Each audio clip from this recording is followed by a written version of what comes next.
Praise the Lord. ஒரு காலத்தில் மனிதர்களால் மாத்திரமே வஞ்சிக்கப்பட்டு கொண்டிருந்த கிறிஸ்தவ பிள்ளைகள் இப்பொழுது அதிகமாக சத்ருவாகிய சாத்தானாலும் வஞ்சிக்கப்படுகிறார்கள். அதற்கு ஒரே காரணம் என்னென்னா, உலகத்தை பார்க்குறது தான். ஒரு கிறிஸ்தவ பிள்ளைகளுடைய வாழ்க்கையில் ஏதோ ஒரு கஷ்டங்களோ பாடுகளோ வேதனைகளோ வரும் பொழுது நீங்கள் வேதாகமத்தை எடுத்து பார்த்தீர்களானால் இந்த பாடுகளையும் தாண்டி போவதற்கான வழியை ஆண்டவர் வேதாகமத்தின் மூலம் உங்களோடு பேசுவார்.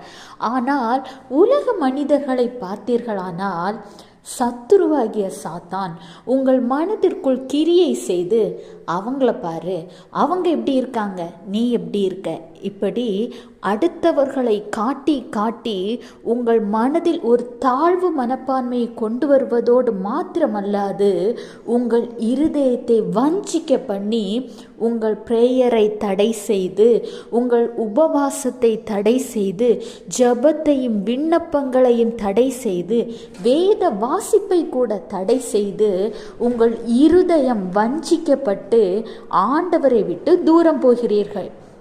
இன்றைக்கு ஒருவேளை அப்படி இருக்கிற பிள்ளைகள் நீங்களாயிருந்தால் ஆண்டவராகிய இயேசு கிறிஸ்து உங்களை பார்த்து தான் சொல்கிறார்.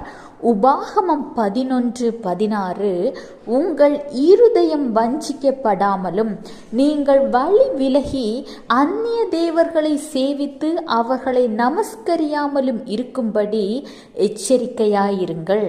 ஒரே நேரத்தில் கடலில் 2 படகுகளில் பயணிப்பது என்பது கூடாத காரியம்.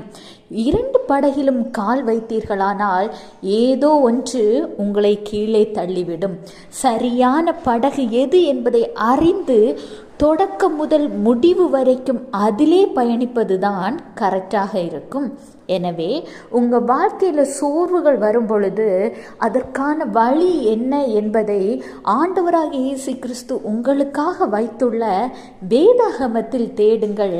அதற்கான வழியை கடைபிடிக்கும் பொழுது உங்களுடைய இலக்கை நீங்கள் எளிதாக அடைவீர்கள்.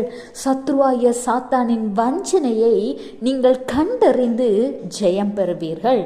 கர்த்தர் உங்களை ஆசீர்வதிப்பார். Have a blessed day. Jesus bless you.